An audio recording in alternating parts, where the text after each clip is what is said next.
Chelsea are in crisis. The only man to talk to about this is Mr. Matisse. Thank you so much for finding the time, sir. Pleasure, brother, as always. This is a mess, isn't it?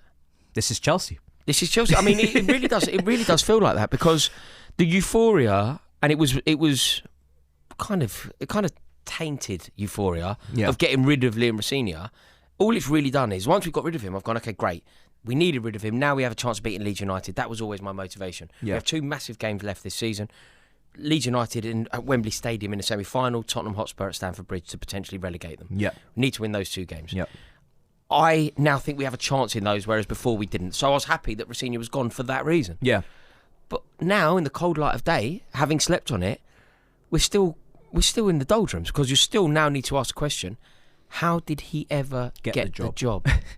I had this feeling after Maresca was sacked, because I didn't want Maresca sacked because I knew this ownership were kind of capped in terms of the managers they could acquire and they would look for. And we know the shortlist that they've gone through prior, Kieran McKenna, etc. So I was never really like euphoria. Oh yeah, Maresca's gone now. We're going to get a new manager and everything's going to change.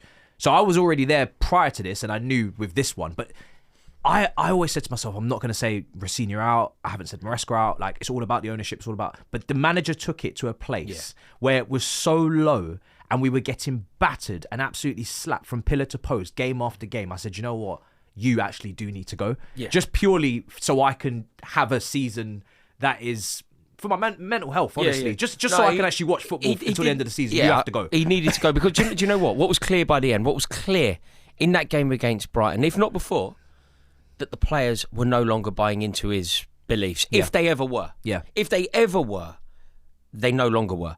And we're at a stage of the season where there's nothing you can do. Like, I think that massive questions need to be asked both about the ownership and the players. But they're not questions for today. They're not questions for before we play Leeds. The only question for before we play Leeds is Liam Rosenior. And they've acted on that, and I'm not really surprised. It had to happen, didn't it? I mean, when he wasn't sacked, in my opinion, based off results, because if they wanted to make Champions League, they would have got rid of him. First of all, they never would have hired him. If it was about results and prestige and standard, they would never have hired him. But they certainly would have sacked him earlier, because we were falling away from Liverpool and Aston Villa. They sacked him because of the way he spoke. They sacked him because of his words after Brighton, what he said about the players, throwing them under the bus. And as soon as you talk out of turn and out of line in this position, which is basically a public speaking position. It's not absolutely. About tactics and coaching. You're a public face of the club, aren't you? You know those guys that stand outside of like car washes and they hold the sign. Yeah. That's basically what he is, right? That's what he is to the owners. They said it like they don't feel like the manager and the results are related or correlated. They took credit away from Maresca when he won the Club World Cup. They said no, it's about the recruitment, it's about the board, the hierarchy, the strategy. They sacked him because of his words, and he lost it. And it's mad that he lost it, of all people, isn't it? I know. It's crazy. He lost it. He lost his temper. Finally had a bit of respect for him. No, do you know what's quite interesting in that, though? You touched on it there. Obviously, there's so many layers to go through here. But one of the things, it doesn't seem to happen so much anymore, but when Daniel Finkelstein would reply to fans on social media, one of the quotes was, "It's effing obvious that Chelsea are building something." The other one was that we could have a conversation about how much impact a manager has. How much does a manager do in the modern day? Daniel Finkelstein, decided to say that I think you can overstate, is what he said. You overstate the importance of a manager. Do you know what Liam Rosenior has proved? That you don't. Because if you have a manager that isn't good enough, you end up having your worst form for 114 years. You end up having your worst form, like it's 1912. Do you know? 1912. Do you know what happened in 1912? Titanic. Exactly. It was like, wait, Archduke Franz Ferdinand's still alive. Like World War One hasn't happened. It's mad. The Titanic is setting off. We've been on losing runs, but we hadn't scored a goal since Villa Park, and we still haven't scored a goal technically in the league since Villa Park. That's insane. Yeah, it's insane. And then we haven't kept a clean sheet since Brentford, his first game, I believe, in January. He just had to. He just had to go. He just had to go.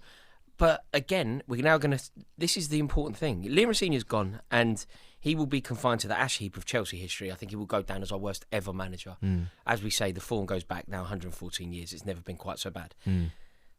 But there are so many unanswered questions. There are so many questions about this squad. There are so many questions about this ownership. And there are so many questions about where we go from here. Because there are a lot of football to be played this season, let alone next season. And now, if nothing else, whatever the ambitions were, I think the club would have assumed, and I think a lot of people did, that we would have made Champions League.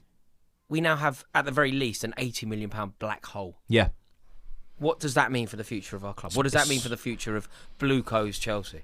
It's shocking. I mean, from the bare minimum you'd expect of these owners is that they would run us off the pitch in the right way. And making Champions League football for any big club business is mandatory because that's where the maximum amount of revenue, TV revenue, sponsorship negotiating for front of shirt and other sleeve sponsors, etc. Any negotiation, any business deal that you're doing for the football club, Champions League football makes that deal better. It helps the pitch. It helps the proposal.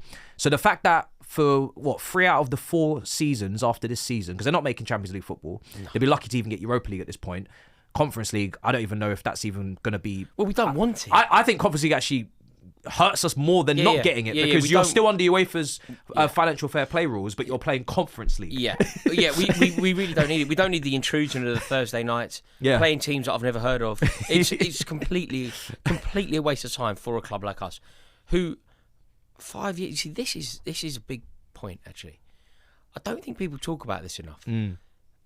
The club that we are now, people say, oh, it's all gone wrong or whatever. And it's all completely true. Worst run club in the country, possibly, in terms of obviously what they've done. Tottenham will feel like they've got... Tottenham will feel, but what you've got to remember is we've signed, say, 60-odd players under Blue Co.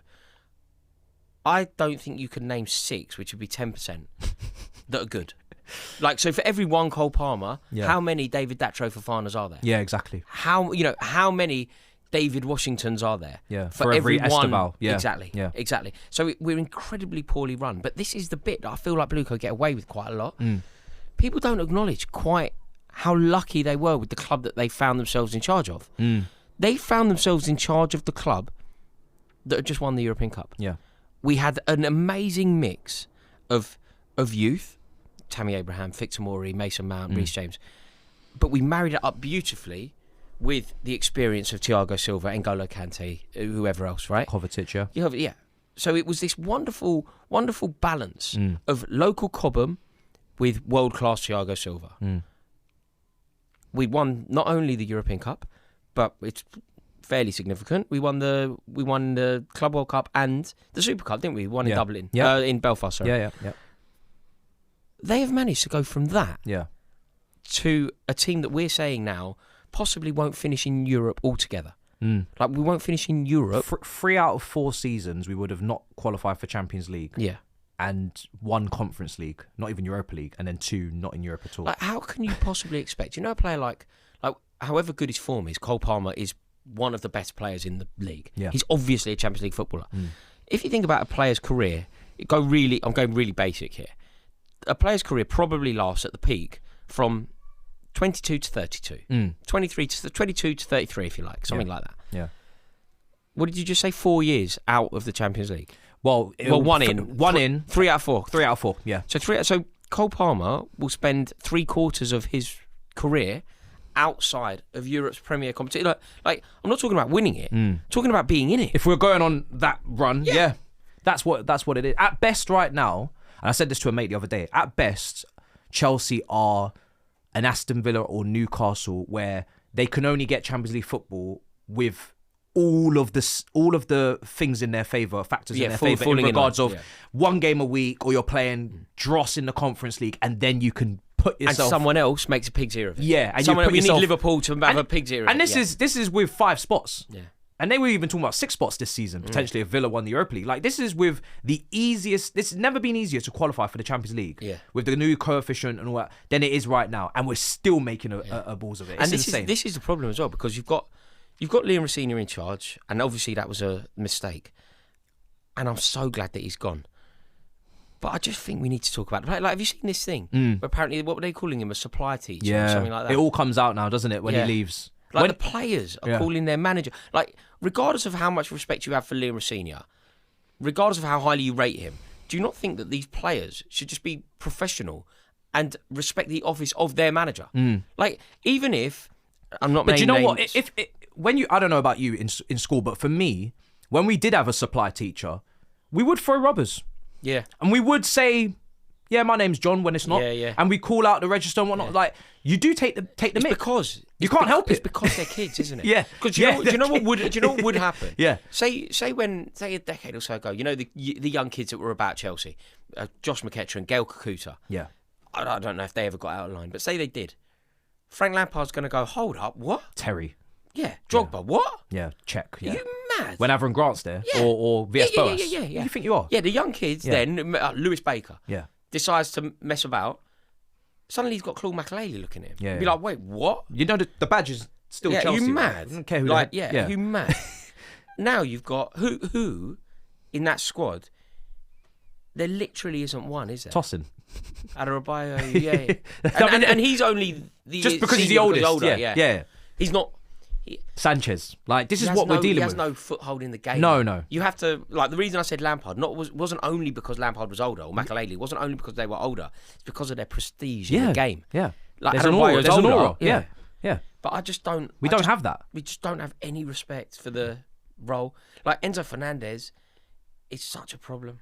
Like, I really think he's such a problem. He's so bad. He's been linked with City today, I think, via the Athletic. Yeah. Linked with City via the Athletic. There was an article that came out, which... How? I've always said, if he leaves, he's going to go to one of the biggest teams. He just is.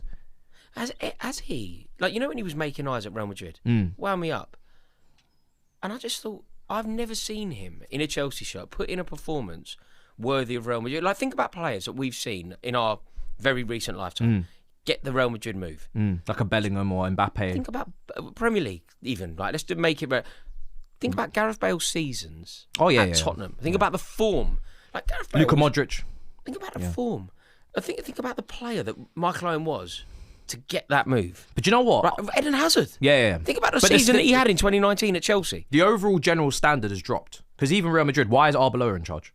That just goes to show, isn't it? Even some of the managers they've been linked with that I've seen, it's not of Real Madrid calibre. Enzo Fernandez is not a Real Madrid player from what I've seen. But he could play for Real Madrid. Do you think? Yeah. Because the type of midfielder he is when he's at his best is exactly the profile that I think this generation of midfielders lack. Like, you know, back in the day, like, you'd look at Spain and you could find world-class passers that were on the bench. Yeah. Like, you could literally... Juan Mata didn't start. Fabregas sometimes. Yeah, Fabregas didn't start. Juan Mata didn't start. Cazorla didn't start. Xabi Alonso didn't start because it was Busquets, Xavi and Iniesta. Yeah. Now it's like... You actually can't name... Like, Bruno Fernandes is going to break the assist record.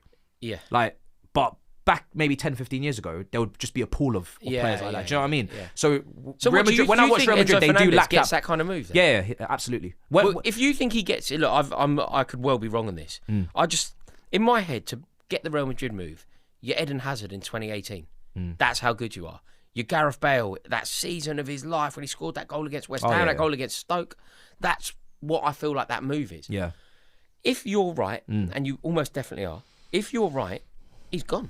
Yeah. If you think he's the type of player that Real Madrid would flirt with, the only thing is he's going. Maybe can't afford him, and that's the only thing that these owners currently can claim that they've done correctly is put our top players or our most valuable players on long contracts, so they have no power and no say so in whether they actually do leave this football club. Okay, here's where I'm right, and you were right. He can get the move. Now you're wrong, because what you are doing is you are putting a respect on the owners, suggesting that they will hold on to their prized assets. What I'm saying is you're completely wrong, because at Chelsea, everything is for sale. It's for sale. We are for sale. Because they haven't done it yet. That's why I said it. But they could. We're for sale. If remember, you know all these long contracts, what they do is they make the fee that you think has been paid not paid. So you end up, you don't pay the 120 million. You pay 10 a year, right? Yeah. So they haven't paid anything like the 120 million. So if they get an offer for 100 million, they might have only spent 50 or 80. Yeah, 80. Yeah. So it will actually be 20 million profit. Chelsea, you have to look at Chelsea as like Savers the shop. Like everything is for you know, there would have been a time when Kings Meadows for sale. We wouldn't. Yeah. There would have been a time when we wouldn't sell to rivals, right? There would have been a time when we wouldn't do business with X, Y, or Z. And equally, you certainly don't sell your better players. And regardless of how highly or lacking in stature I rate Fernandes, he's one of our better players. Yeah. For sale.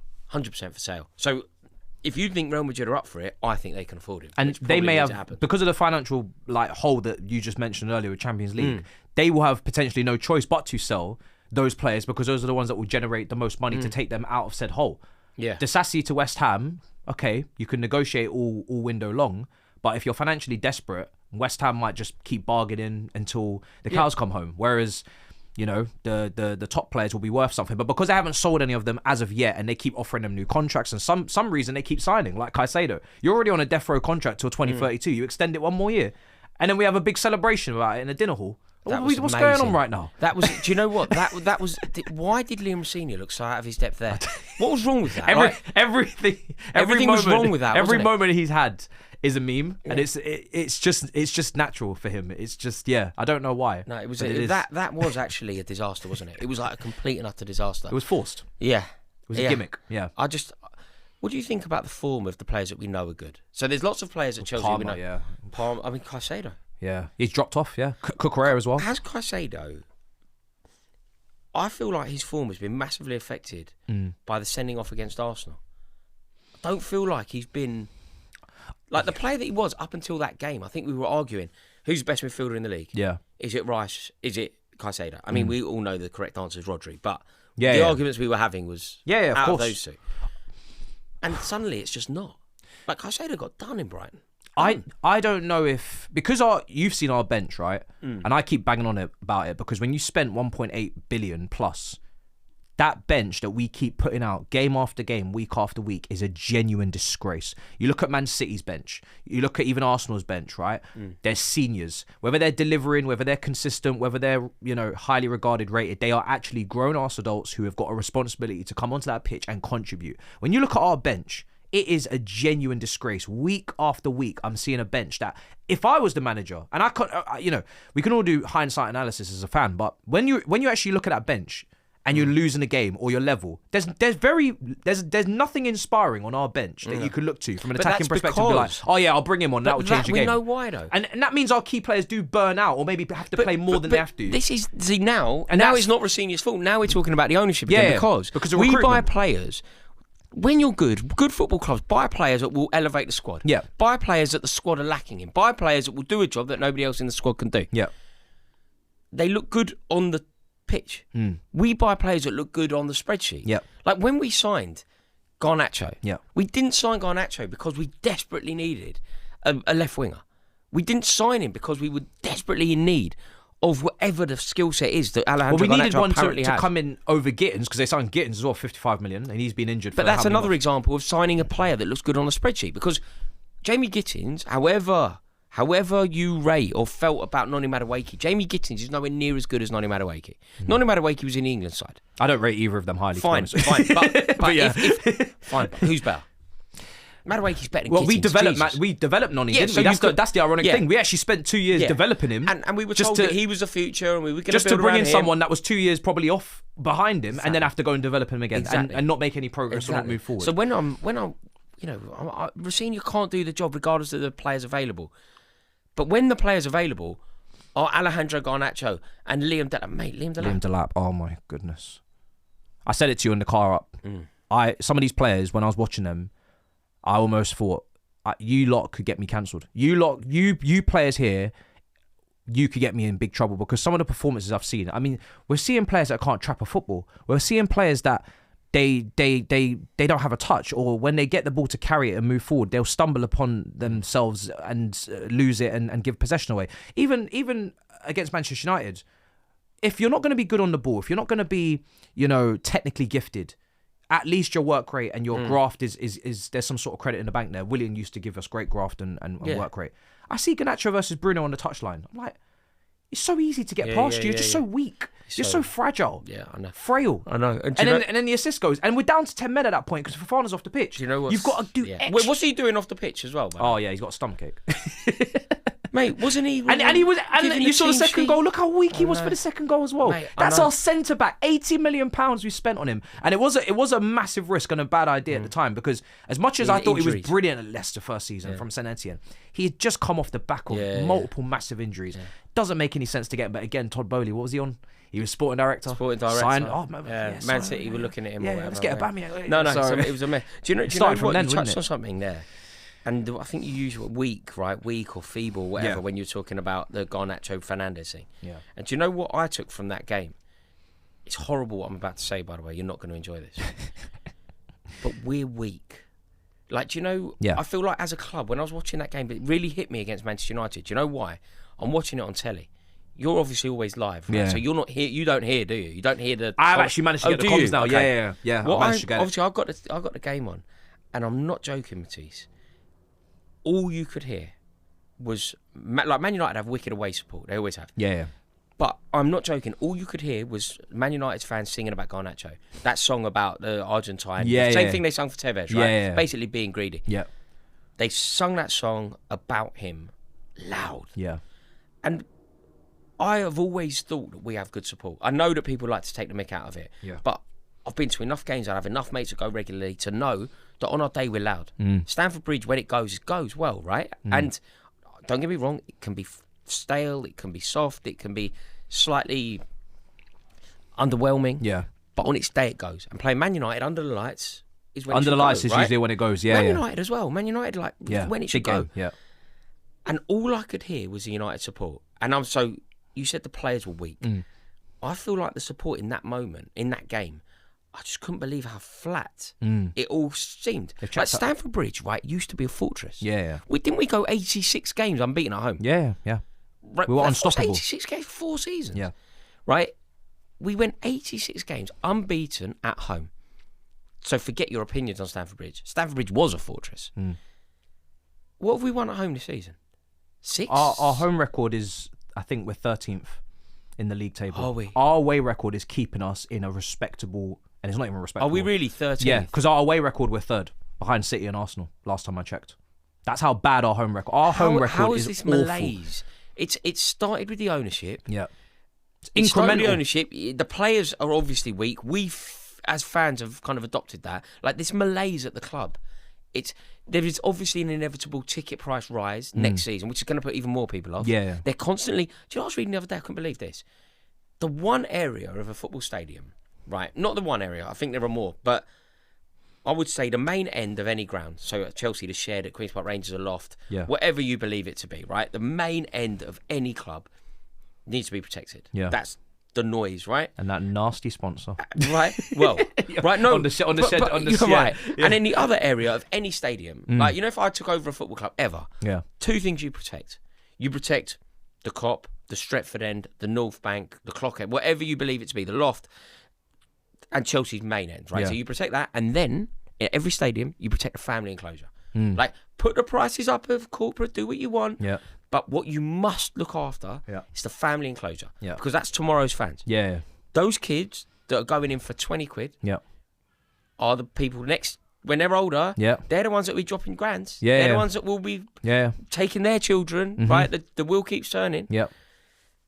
They're trying now to make the family enclosure smaller to make more of those dugout club tickets.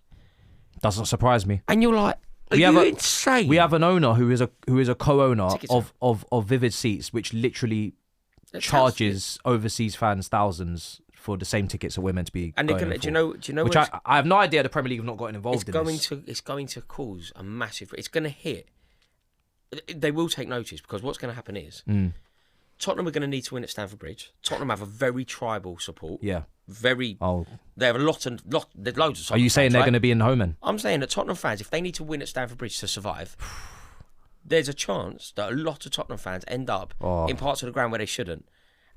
People will get hurt, and then people will go, how do they get tickets? Oh, Todd Bowley's Vivid Seat. Right, okay, now we need to do an expose on that. That's what will happen. But it's going to take someone having their jaw broken in a fight where the game avoidable. Actually probably has to get stopped because where it's totally avoidable. Yeah, because then it's national news. Yeah. Like, you can buy tickets. It's absolutely nuts. You can buy tickets for games that Chelsea season ticket holders can't buy them for yet. You know, like they go out before. They go out before. Yeah. Like before Chelsea season ticket holders could buy Leeds United in the semi-final. It was already out. It was out on Vivid Tees. Yeah, for over £1,000. What are you doing? Yeah. What's going on? It's a massive conflict of interest. Yeah. And again, it's something that hasn't been addressed. But when you spoke about the fan base, I can't remember the video you was doing, but I remember watching it and you was talking about like how much does trophies mean to supporters. And I think you were sitting, I can't remember the name of the man, but you were sitting with a fan of a lower division club who's saying a trophy is not the be all and end all. But it's like every fan base, every group of supporters are capable of being abject and supporting a team in a lower division and suddenly not caring about the team in the same way, or not having an affiliation with trophies or success, or demanding the highest of standards. And the teams that the fans that support Bristol Rovers, if you put them in the Premier League and in a couple title races, they will be demanding trophies. But they will be demanding this, that. So it's not surprising that the Chelsea fans have dropped off to a level of just being apathetic, because that's just human nature. Also, it really it's very is disingenuous. You know, when people do that, it's very disingenuous when like lower league fans go trophies on everything. Yeah. If you talk to a QPR fan, they immediately bring up winning the League Cup. They love the fact that they've won a trophy. They won the League Cup and Fulham haven't. Yeah. They love the fact that that's happened. So everyone loves trophies. Everyone makes silverware their thing. Yeah. They just, not everybody can get it. And we're very lucky that... Once you get an appetite for it, you want to eat more. But the problem is, it's all very right. We're going to finish. This is the most lacklustre Oh, I think yeah. I've ever felt, right? It's bad.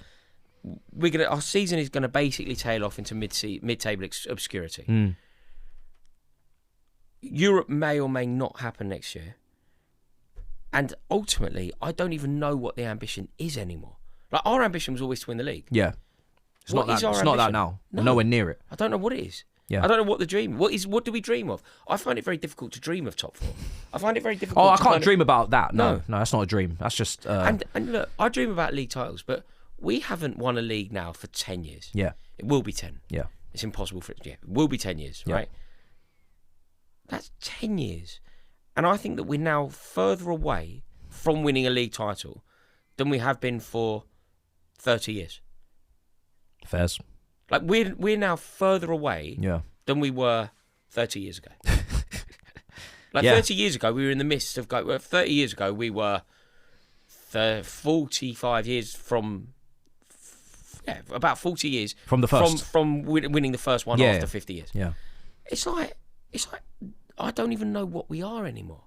They've completely changed the identity. Because they've now muddied the waters and it's all become grey in regards to there's not much separating us from the rest of the league. You know, everybody talks about like the big six and how they're just like this uncharted, unstoppable force. And it's like, that's them and everybody else. Yeah. There's no more best of the rest. We're literally level on points with Bournemouth. Or Brentford and Everton. We are the best of the rest. Sunderland are going to finish above us. Sunderland are going to finish above us. You know, look where Tottenham are. Like, look where Man United were last season. If you don't aim for the stars, aim for the moon, and you don't absolutely push out the envelope, and you don't acquire the best and hire the best and go for the best that you're meant to be aspiring for, because it's only you can attain, you will just drop it. Very quickly as easily well. just muddy and mess up with the rest of them. Do you think the owners easy. Do you think they realise this? Like, are you expecting? No. Why not? You know, I know you're right. For the purpose of the conversation, I'm going to finish the question. Yeah. People don't know what I'm about to ask you. Do you think that the model that the owners have employed, an ownership model that has caused us this massive grief, they came in and they decided that we were no longer a football club, we were a Silicon Valley tech startup, right? Yeah. They were going to disrupt football, disrupt European sport and make it something different. That model has basically proved to not work. Do you expect the owners to go off the back of this Rosenior one, which is very much them, off the back of Enzo Fernandez, who is one of their poster boys, going, I want to leave? Yeah. Is there a chance that the owners go, maybe Roman Abramovich was onto something, maybe Marina Granovskaya was onto something, maybe Petr Cech was onto something, maybe we shouldn't have treated them with the disdain that we did when we took over? Is there a world in which they go, right, Chelsea, back to business? I think even if silently, away from the public eye, they thought that they had got this wrong, when they look at the financial books and the numbers and the spreadsheets and the revenue drops and the debt, they'll realise feelings don't matter anymore. We actually can't do anything. Yeah. We can't do what we now need to do, what we should have done. Because they've burned over £1 billion. There's no other way of putting it. They've literally set money on fire. Everybody talks about, when Chelsea have all these young, like all these players that are coming in the summer automatically, Quenda, Omega, Insamina will come back. All these players don't need the environment we've built already. They don't need the players that are in the team right now. They need exactly what we lacked. All of the intangibles, all of the experience, all of the quality, all of the class that we don't have. Right, so why don't they then just go back to basics? They've absolutely obliterated the status. What top manager... Because it all starts with the directors for me. Like, in terms of, they set the tone. Like, Tiki at City, Campos at PSG, Peter Kenyon at Chelsea. We can keep going and going. They all set the tone. Even Michael Emenalo set the tone. Great recruitment in terms of all the Belgians. They set the tone. They came out after this period of reflection, like a little kid sat in the naughty corner, faced the wall, 15-minute timeout. Igbali's like, we're going to have a moment of self-reflection. Next report, director's not under any pressure. With complete faith and trust. But they've burned money on fire. How do you have trust in these guys? How can Stuart and Winstanley keep their jobs if Rosenior doesn't? Exactly. But I said that after Poch. Because it has to be. Like, but the reason why Rosenior, I think, is a better example is because with Pochettino, Pochettino not working or whatever, Pochettino was a proven manager and a lot of people would have appointed him. Maresca, not really for me, Championship, but again, he had a foothold in the game. Rosenior is your guy. Rosenior is like nobody else would have appointed Rosenior. Other people, there is a world where Roman Abramovich would have appointed Pochettino. There's a world, right? Unlikely. Same as Rafa Benitez, I guess. Rafa Benitez, Andre Villas-Boas. That's the world. There was a world where it could have happened. And it wasn't a tragic appointment. I didn't want him, and it didn't go as well as it could have done. But you could understand why they went for him. Develops young players. It's very similar experience. to Benitez, actually, right? Rosenior is only a blue coat thing. It's only a Stuart and Winstanley thing. And it will go down in history as the worst ever. So, therefore, my question is, if the blue coat appointment hasn't worked, surely the blue coat people that make the appointment need to fall on their sword as well. Absolutely. These are the same guys. I mean, that's two appointments where they're bottom two in Chelsea's history. Graham Potter and Liam Rosenior in four managerial appointments, I believe. That's a 50% rate of toilet. Like the bottom barrel stuff. But they didn't want Enrique. Seen that? Yeah, I seen that. They didn't want Enrique. But Enrique was deemed not good enough to manage Chelsea. But every manager that we should be going for and should be interested in, we can't even get off the ground in terms of initial negotiations and talks, because they always demand control, they demand expertise, they demand coaches that sit alongside them from their own previous clubs and teams, they demand directors that sit and sing from the same song sheet.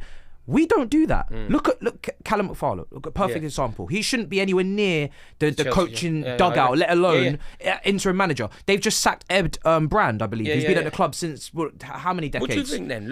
What's your Neil thoughts? Bath, Jim Fraser. We can keep going. Like, they don't actually value qualifications, expertise, experience, and knowledge. They value, we're all part of the same LinkedIn fan club and group, and I'll do a favour for you and a favour. It's all nepotism. So bad. It's insane. Well, have we got any hope for the rest of the season? Like, is there a world where Callum McFarlane can do anything? Do you know what?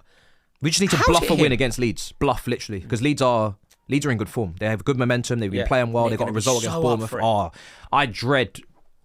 I dread the Metropolitan Police job. That day, Wembley Way. You got to make that little. There'd be 50,000. 50,000. Yeah. I just honestly can't believe that he's a manager when John Terry's available. Like, listen, you can argue whether John Terry would be the right appointment. We kind of went. People will often draw parallels between Terry and Lampard and whatever, and it went. Some would argue went very badly with Lampard. The second time, not the first time. No, exactly. Not the first time, but the interim second time. But how, in this situation, 5 games left, and an FA Cup semi-final against Leeds, and one of those 5 games is a fixture against Tottenham, these players have behaved abysmally. Unruly, recalcitrant, horrible footballers, right? Who have let the club down. Forget the manager, let the club on the badge on their heart down. Someone needs to instill in these players some discipline and some belief.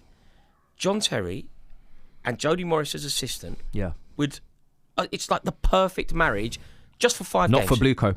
But it's so obviously the right decision. Like, this isn't for an interim period where manager, you've got your Carricks and Roberto Di Matteo. It's like Roberto Di Matteo came in and did the job. How can it not be Terry now? We're playing Leeds. John Terry knows, Jody Morris knows what the Chelsea-Leeds rivalry is. If you ask John Terry, who's David Webb, he'll know the answer. If you ask Jody Morris, who's David Webb, he will know the answer. If you ask Enzo Fernandez and Marco Correa, who's David Webb, neither of them will know. So somebody needs to go listen. Because they didn't know the severity of the rivalry at Ellen Road, and they found out in 5 minutes what this game actually was about. They were like, oh my God, this is quite hostile. Someone needs to go, listen, this is Norman Hunter, this is Peter Osgood, this is what happened, this is what it's going to be like at Wembley, and this is why Chelsea fans will tolerate a lot. But a loss to Leeds at Wembley will be unacceptable. And Tottenham also. They won't tolerate that at home. Yeah. I remember the one time we lost there, Dele Alli double, and I'll never forget the day. It's one loss in like 37 years. 3-1. It was 37 years. An amazing goal from him. Yeah. Mate. But do you know what? The reason why that will never happen is because Bluco only employ people below them they can control. Yeah. And so as long as you keep following their orders, which is not football first, but it is whatever they deem to be a priority, they will employ you and they will put you in positions of power. So that's why we have people in the coaching dugout that, like you said, you won't get a John Terry, because John Terry, he speaks out on TikTok, let alone in a press conference. Jody Morris tweets, let alone talk in you know. But why is that a problem? I don't know, like, whatever John Terry tweets or TikToks, we're talking about, I'm not saying give them the job, look, because it's a public speaking job. If John Terry and Jody Morris suddenly won the FA Cup, beating Pep Guardiola in a final, then I think we have a conversation. But that's not what I'm saying. They would call because John Terry and Jody Morris would still lose the game. Up until from now to the end of the season, still lose the game. And in that post-match press conference, when it's time to lay down the facts as to why we're in this position, they'll be asked, because the media are great, they're very clever, they'll ask the right questions. Why are Chelsea not competing for the Champions League spots? Why are Chelsea, you know... And John Terry will have you seen Enzo Fernandez They'll play actually football? give you the answer. And it's impossible to not call out the director's recruitment and the squad planning and building whilst giving that answer. And that is where... As we see, even Liam Rosenior flirted with the idea of calling players out. You're gone. You've hit the nail on. That's what it is. They need someone that goes in. Callum McFarlane's not going to call anything out. Yeah, you're right. He's going to give the most bland, boring press conferences to the end of the season. You wouldn't even waste your time even listening, because he's not going to say anything of any note, of any interest, of any intrigue, of any. Yeah. It's not going to shed a light on anything, because he's not there to do that. No, you're absolutely right. That's literally what it is. You're absolutely right. Well, can anything good happen this season? Can we beat Leeds and Tottenham? There could be another protest. That'll be good. I had a great time. Yeah. No, we can beat Leeds. I think, and we can beat Tottenham, purely because I think the manager will probably simplify things, because he's not going to come in with his own massive philosophy and identity and say, oh, you need to be doing this. He's going to simplify things, get back to basics, and that might just spur a performance or a result in those two critical games. And maybe the passion at Stamford Bridge at home to Tottenham will play a part in carrying the players over the line. But apart from that, yeah, we're very I must say, it's always a joy to talk football with you, but I'm not sure this was. It was just, it's agonising for both of us, isn't it? Yeah. Like, it's a really, really bad state of affairs. Yeah, it's awful. Mate, you shed some light and insight, and I massively appreciate you doing it. Pleasure, on this bro. channel, mate. It's always a joy to talk to you. Thank you so much to everyone for watching this video. Massively appreciate it. Will you please do us a favour? Let us know your thoughts in the comments section below, and make sure that you check out Matisse's channel. We're collabing on this, so you'll see it there, and the link will be in the description below. So make sure that you check out Matisse's channel. We'll see you in a bit. Ta-da.